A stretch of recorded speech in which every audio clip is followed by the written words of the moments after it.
نحمده ونصلي ونسلم على رسوله الكريم أما بعد فأعوذ بالله من الشيطان الرجيم بسم الله الرحمن الرحيم اهدنا الصراط المستقيم صدق الله العلي العظيم۔ 8ویں پارے کا آغاز ہے۔ 7ویں پارے کے اختتام پر ہم نے جو آیتیں سماعت کی اس میں اس بات کا بیان تھا کہ مشرکین مکہ مختلف قسم کے مطالبات کرتے ہیں اور وہ کہتے ہیں کہ جو ہم مانگتے ہیں وہ ہمیں کیوں نہیں ملتا، ہمیں تو وہ نشانی ملے جو ہم مانگ رہے ہیں۔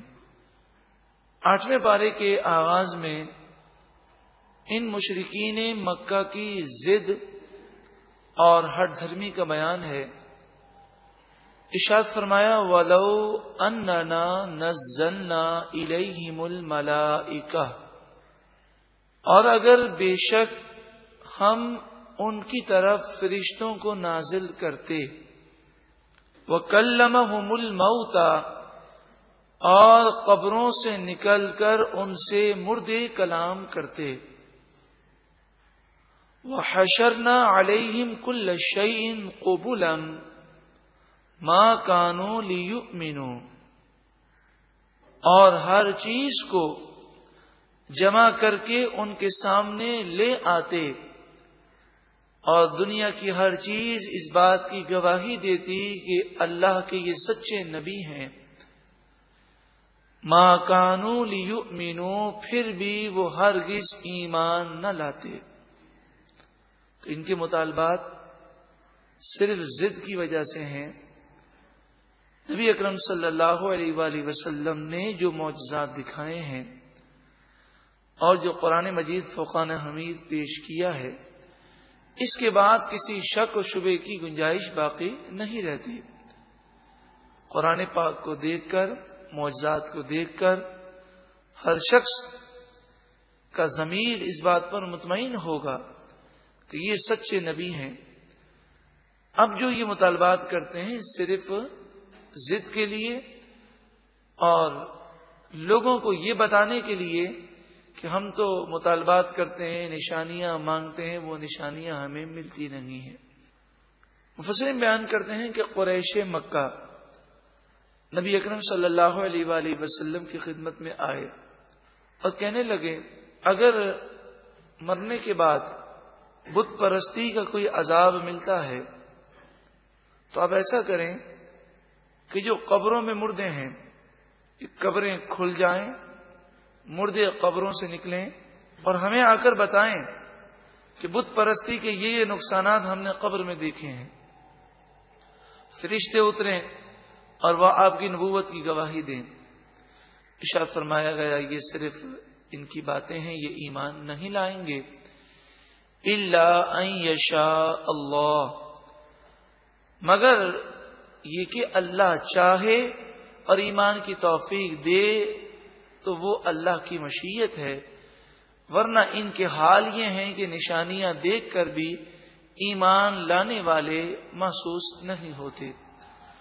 وَلَٰكِنَّ أَكْثَرَهُمْ يَجْهَلُونَ، ہاں لیکن ان میں سے اکثر نادان ہیں، جہالت کا مظاہرہ کرتے ہیں۔ وَكَذَلِكَ، اور اسی طرح جَعَلْنَا لِكُلِّ نَبِيٍّ عَدُوًّا، ہم نے ہر نبی کے لیے دشمن کر دیے، شیاطین الانس والجن، انسانی شیطان اور جنات میں سے شیاطین، یوحی بعضهم الی بعض، وہ ایک دوسرے کو خفیہ وسوسہ ڈالتے ہیں اور چال بازیاں سکھاتے ہیں۔ زخرف القول، بناوٹ کی باتیں، غروراً، ایک دوسرے کو دھوکہ دینے کے لیے۔ نبی اکرم صلی اللہ علیہ وآلہ وسلم کو اس آیت کریمہ میں تسلی دی گئی کہ آپ رنج نہ کریں، پچھلے نبیوں کے ساتھ بھی ایسا ہوا کہ انسانی شیطان اور جنات میں سے سرکش جنات یہ نبی کے دشمن بن گئے اور انہوں نے ایک دوسرے کو مختلف قسم کی ہیلے تدابیر اور چالیں سکھائیں اور سب نے مل کر نبی کو پریشان کرنے کی کوشش کی. لیکن جس طرح وہ دین اسلام کو کچھ نقصان نہ پہنچا سکے تو آپ کے دور کے جو شیطان ہیں وہ بھی دین اسلام کو کچھ نقصان نہ پہنچا سکیں گے. اب اس آیت کریمہ میں 2-3 باتیں قابل غور بہت زیادہ ہیں. ایک تو یہ ارشاد فرمایا کہ ہم نے ہر نبی کے لیے انسانی شیطان اور سرکش جنات کو دشمن بنا دیا. اس سے مراد یہ ہے کہ اللہ تعالی نے کسی کو مجبور محض نہ بنایا انسان کو اور جن کو. اگر اللہ تعالی انہیں مجبور کر دیتا اور ان کی طاقتیں سلب کر لیتا تو یہ انسانی شیطان کچھ نہ کر سکتے. لیکن اللہ تعالی کی مشیت ہے کہ وہ حق اور باطل دونوں راستوں کو واضح فرماتا ہے. جو حق پر چلتا ہے وہ جنتی ہو جاتا ہے اور جو باطل پر چلتا ہے وہ جہنمی ہوتا ہے. اللہ نے کسی کو پتھر کی طرح انسان یا جن کو مجبور محض نہ بنایا کہ وہ ہل بھی نہ سکے. اللہ تعالی کی مشیت ہے. وہ چاہتا تو وہ گناہ نہ کر سکتے، وہ چاہتا تو ان کے ہاتھ پر فالج پڑ جاتا، اگر گناہ کی طرف بڑھتے تو اوپر سے آسمان سے بجلی گر جاتی. لیکن اس کی مشیت ہے کہ وہ ڈھیل دیتا ہے. دوسری بات یہ ہے کہ یہ ایک دوسرے کو وسوسہ ڈالتے ہیں. تو اس سے مراد یہ ہے کہ انسانی شیطان جتنے بھی کافر ہیں، مشرکین ہیں، منافقین ہیں، سب انسانی شیطان ہیں. اسی طرح وہ انسان جو خود بھی گناہوں میں مبتلا ہو اور دوسروں کو بھی گناہوں کی طرف لگائے وہ بھی انسانی شیطان ہے. یہ جو وسوسے ہوتے ہیں جو گناہ کی طرف ابھارنے والے ہیں اس آیت میں وہ بھی مراد ہیں. اور غرورن سے مراد یہ ہے کہ جب انسانی شیطان اور جنات میں سے جو شیطان ہیں یہ ایک دوسرے کو وسوسے دیتے ہیں تو حقیقت میں یہ دھوکے ہوتے ہیں. آپ صرف اتنی مثال سمجھ لیں کہ آج ہم میں سے جو بھی گناہ کرتا ہے حقیقت میں وہ دھوکے میں مبتلا ہے. اگر اس کی آنکھ کھلی بھی ہوتی تو وہ آخرت کو ترجیح دیتا اور گناہ نہ کرتا. تو وہ دھوکے میں مبتلا کرنے والے کئی انسان ہیں اور کئی شیاطین ہیں. وَلَوْ شَاءَ رَبُّكَ مَا فَعَلُوهُ، اگر آپ کا رب چاہتا تو وہ یہ نہ کر سکتے. اللہ انہیں مجبور کر دیتا، ان کی زبانوں پر تالے پڑ جاتے، ان کے ہاتھ پاؤں جام ہو جاتے، مگر اس کی مشیت ہے کہ اس نے مہلت عطا فرمائی. فَذَرْهُمْ، پس انہیں آپ چھوڑ دیجئے. وَمَا يَفْتَرُونَ، اور جو وہ بہتان باندھتے ہیں ان بہتان کو بھی چھوڑ دیجئے. وَلِتَصْغَىٰ إِلَيْهِ أَفْئِدَةُ الَّذِينَ لَا يُؤْمِنُونَ بِالْآخِرَةِ، انسانی شیاطین اور سرکش جنات کو یہ جو اختیار دیا گیا یہ اس لیے دیا گیا تاکہ جو لوگ آخرت پر یقین نہیں رکھتے ان کے دل ان وسوسوں کی طرف جھک جائیں. وَلِيَرْضَوْهُ، اور تاکہ وہ ان وسوسوں سے خوش ہوں. وَلِيَقْتَرِفُوا، اور تاکہ وہ گناہ کریں. مَا هُمْ مُقْتَرِفُونَ، وہ گناہ جو انہیں کرنے ہیں. مراد یہ ہے کہ جس کا یقین آخرت پر نہیں ہوتا اور جس کے ذہن میں تصور آخرت اور اللہ کا خوف نہیں وہ شیطانی باتوں کی طرف جھکتا ہے. اور جس کے دل میں یہ تصور ہے کہ مر کر اللہ کے سامنے حاضر ہونا ہے اور یہ تصور غالب آ چکا وہ شیطانی وار سے بالکل بچ جاتا ہے. اللہ تعالی ہمیں شیطان کے واروں سے محفوظ فرمائے. افغیر اللہ ابتغی حکما، کیا اللہ کے علاوہ کوئی اور فیصلہ کرنے والا میں تلاش کروں، حالانکہ وہی سب سے بہترین فیصلہ کرنے والا ہے۔ وَهُوَ الَّذِي أَنزَلَ إِلَيْكُمُ الْكِتَابَ مُفَصَّلًا، حالانکہ وہ اللہ وہ ذات ہے جس نے تمہاری طرف کتاب کو مفصل نازل فرمایا، وہ کتاب جس میں ہر چیز کی تفصیل موجود ہے۔ وَالَّذِينَ آتَيْنَاهُمُ الْكِتَابَ، اور وہ لوگ جنہیں ہم نے کتاب عطا فرمائی، یعلمون وہ خوب جانتے ہیں، انہ منزل من ربک بالحق، بے شک یہ کتاب تمہارے رب کی طرف سے حق کے ساتھ نازل شدہ ہے۔ یعنی اہل کتاب میں سے جو توریت اور انجیل کے صحیح عالم ہیں، وہ اس بات کو تسلیم کرتے ہیں کہ قرآن سچی کتاب ہے اور اسلام جو حضور نے پیش کیا وہ سچا دین ہے۔ اگر ان میں سے کوئی ایمان نہیں لاتا تو وہ ضد ہے، تعصب ہے۔ فلا تکونن من الممترین، پس اے سننے والے تو ہرگز شک میں مبتلا نہ ہونا۔ وتمت کلمۃ ربک صدقا وعدلا، تیرے رب کے کلمات سچائی اور انصاف کے اعتبار سے پورے ہیں، یعنی اللہ کا ہر حکم انصاف پر مبنی ہے، اللہ تعالی کی طرف سے ہر خبر وہ سچی خبر ہے۔ مفسرین نے فرمایا وہ عدلن کے یہ بھی معنی ہے کہ اللہ تعالی نے جو احکامات ہمیں عطا فرمائے ان کی حکمت ہم سمجھ سکیں یا نہ سمجھ سکیں، اس بات پر یقین رکھنا چاہیے کہ تمام احکامات ہمارے بھلے ہی کے لیے ہیں۔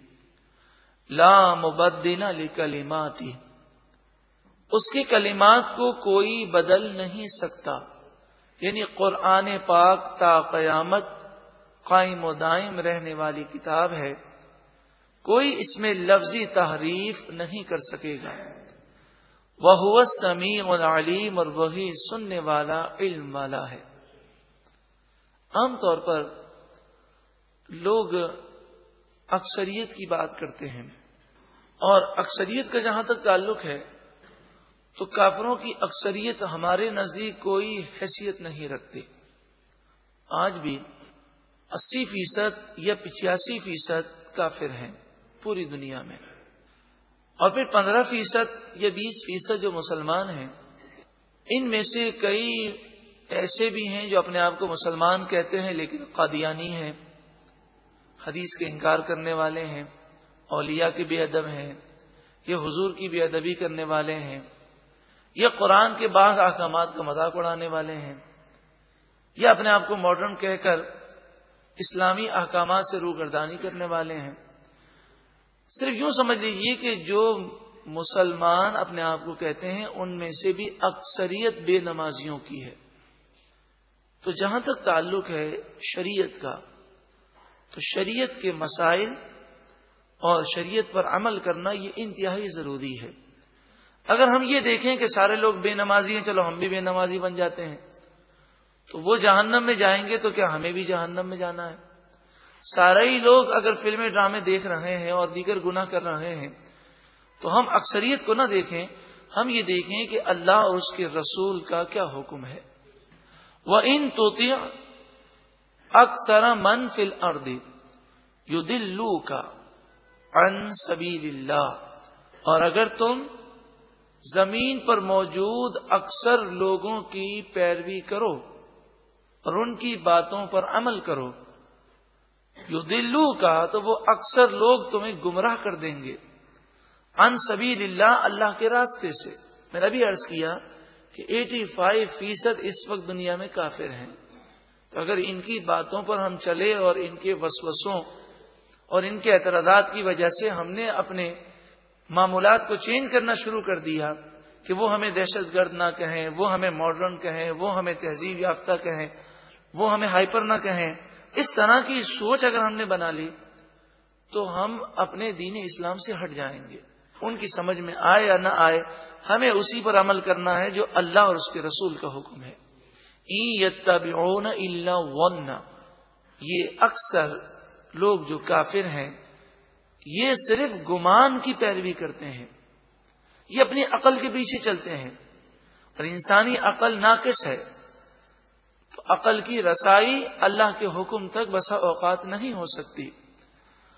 وَإِنْ هُمْ إِلَّا يَخْرُصُونَ، اور وہ لوگ خوش فہمیوں میں مبتلا ہیں، یعنی من گھڑت من مانی باتیں خیالات انہوں نے سوچے ہوئے ہیں، اور وہ سمجھتے ہیں کہ ہمارے ساتھ یہی معاملہ کیا جائے گا۔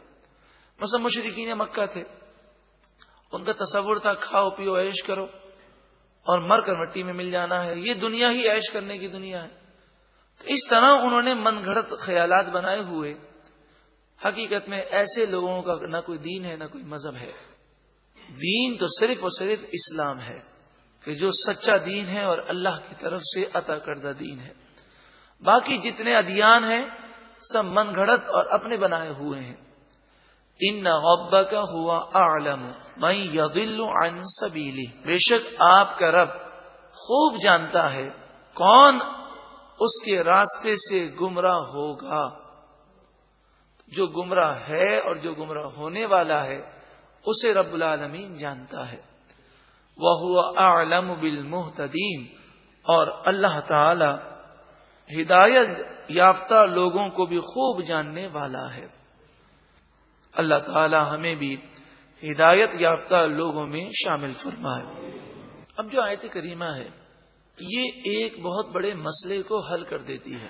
شیطان کی طرف سے انسان کو بلا وجہ کنفیوز کیا جاتا ہے، انسان بسا اوقات پریشانی میں آ جاتا ہے۔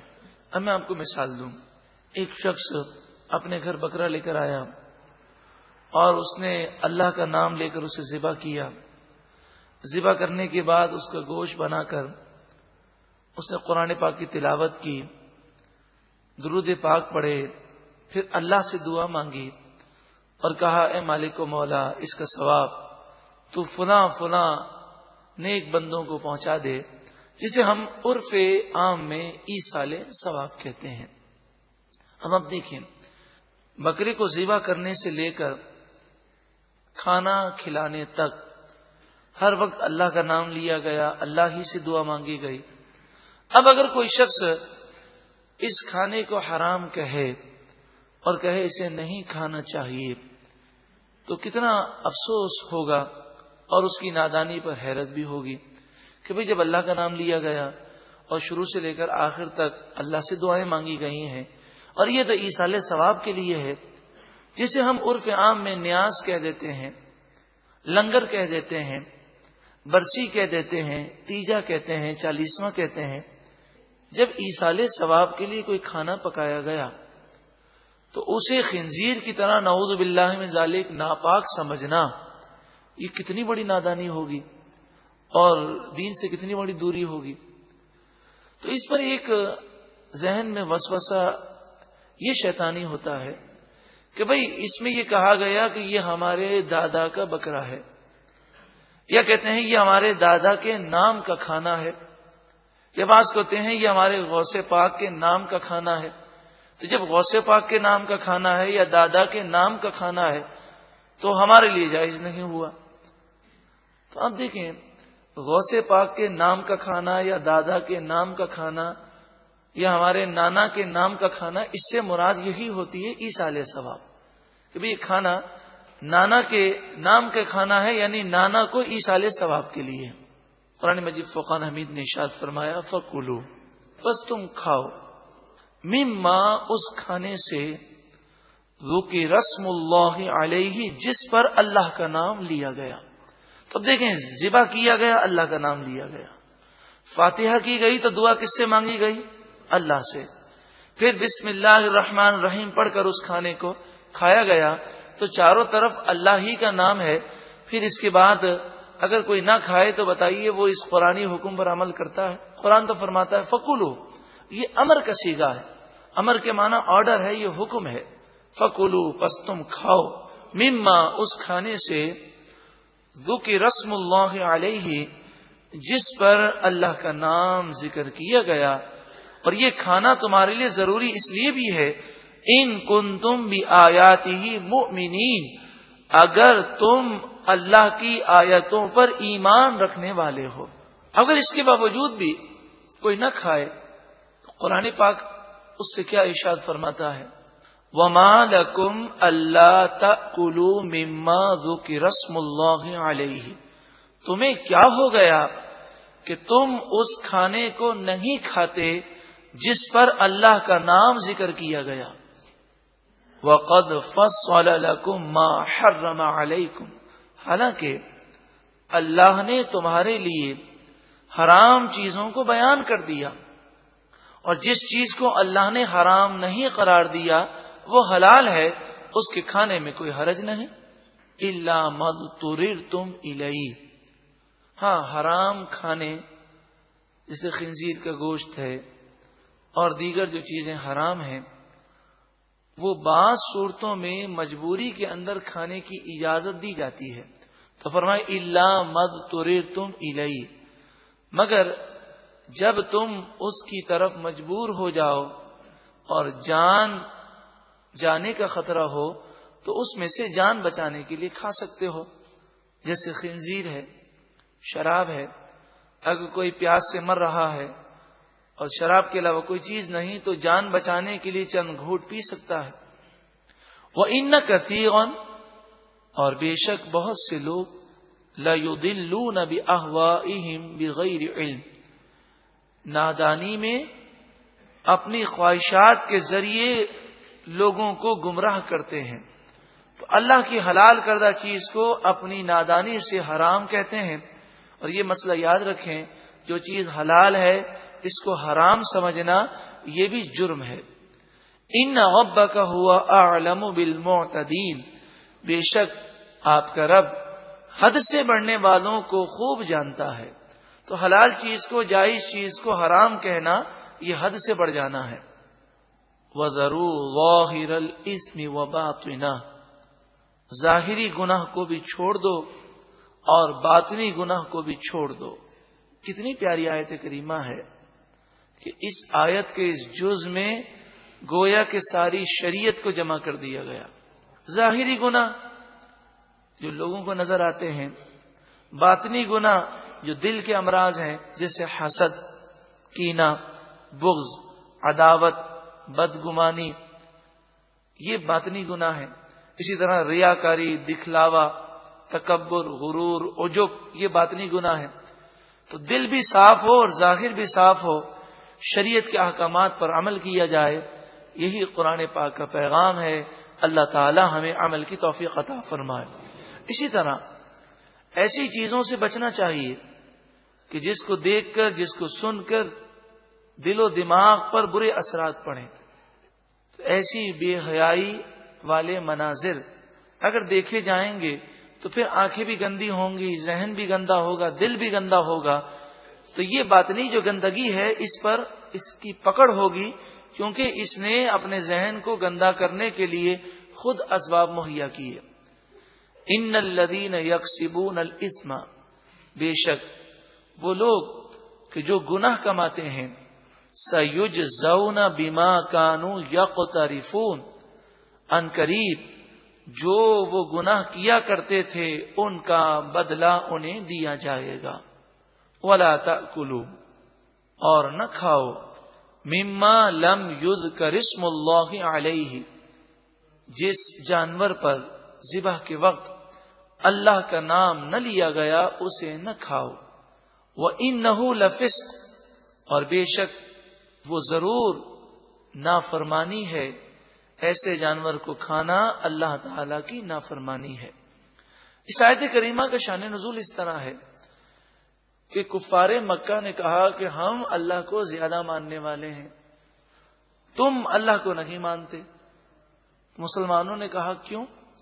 کہنے لگے دیکھو، جس کو تم مارتے ہو اور ذبح کرتے ہو اسے تم کھاتے ہو، اور جس کو اللہ مار دے اور وہ طبعی موت مر جائے تو اسے تم مردار کہتے ہو، اسے نہیں کھاتے۔ تو ہم تو اللہ کا مارا ہوا کھاتے ہیں اور تم اپنے ہاتھ سے ذبح کر کے اپنا مارا ہوا کھاتے ہو۔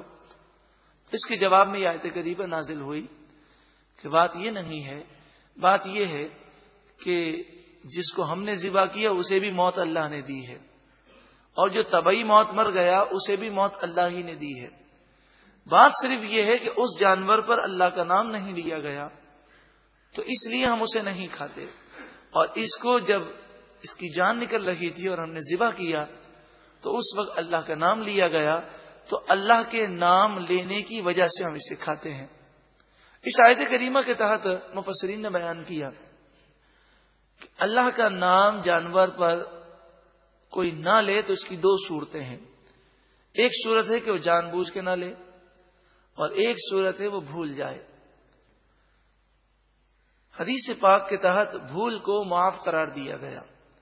اگر کوئی جانور ذبح کرتے وقت اللہ کا نام لینا بھول جائے تو وہ معاف ہے، لیکن جان بوجھ کر اگر اللہ کا نام نہ لے تو وہ جانور مردار ہو جاتا ہے۔ اب سوال یہ ہے کہ کوئی شخص کیا جان بوجھ کر اللہ کا نام نہیں لے گا؟ کیا وہ بھی مسلمان ایسا کرے؟ تو ایسا اس صورت میں ہو سکتا ہے، لا علمی ہو سکتی ہے۔ مثلا منہ میں پان ہے اور وہ جانور ذبح کرتا ہے اور وہ خیال کرتا ہے کہ دل میں نے اللہ کا نام لے لیا ہے، تو زبان سے اللہ کا نام لینا اتنی آواز سے کہ اس کے کان سن سکیں، اتنا اللہ کا نام لینا یہ لازمی اور ضروری ہے، تو اس صورت میں جانور مردار ہو جائے گا۔ اسی طرح اس کی مثال میں نے پہلے بھی عرض کی تھی کہ ایک چھری پر دو آدمیوں کے ہاتھ ہیں، ایک اللہ کا نام لیتا ہے اور دوسرے کو یاد ہے مگر وہ کہتا ہے کہ دوسرا تو لے رہا ہے، مجھے لینے کی کیا ضرورت ہے، تو وہ جانور مردار ہو جائے گا۔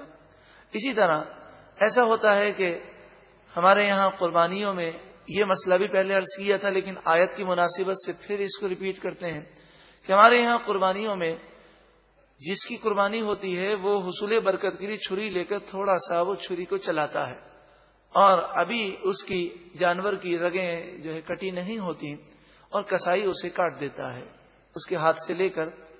تو حاجی صاحب یا سیٹھ صاحب یا کوئی بھی شخص جو قربانی حصول برکت کے لیے چھری پھیرتا ہے وہ تو اللہ کا نام لیتا ہے، لیکن اس نے تو حقیقتاً ذبح کیا ہی نہیں ہے، ذبح تو کسائی نے کیا، اس کو یاد بھی ہوتا ہے لیکن وہ یہ خیال کرتا ہے انہوں نے لے لیا، مجھے لینے کی کیا ضرورت ہے، تو جانور مردار ہو جائے گا۔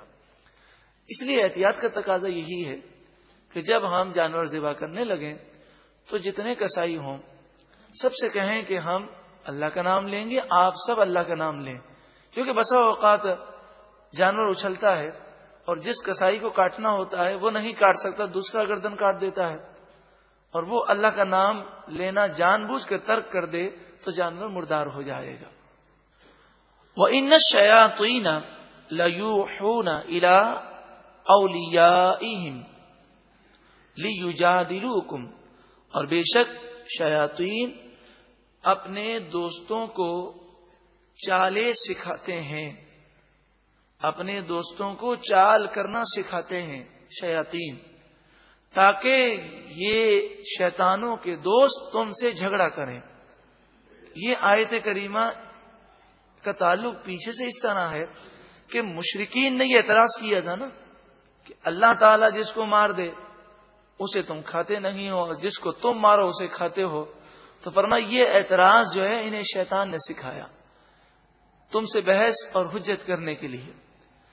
وَإِنْ أَطَعْتُمُوهُمْ، اور اگر تم ان مشرکوں کی باتیں مانو گے، اِنَّكُمْ لَمُشْرِكُونَ، بے شک تم بھی ضرور مشرک ہو جاؤ گے، یعنی کافروں اور مشرکوں کی باتیں مانتے مانتے تم اس مقام پر پہنچ جاؤ گے کہ اپنے اسلام سے ہی دور ہو جاؤ گے۔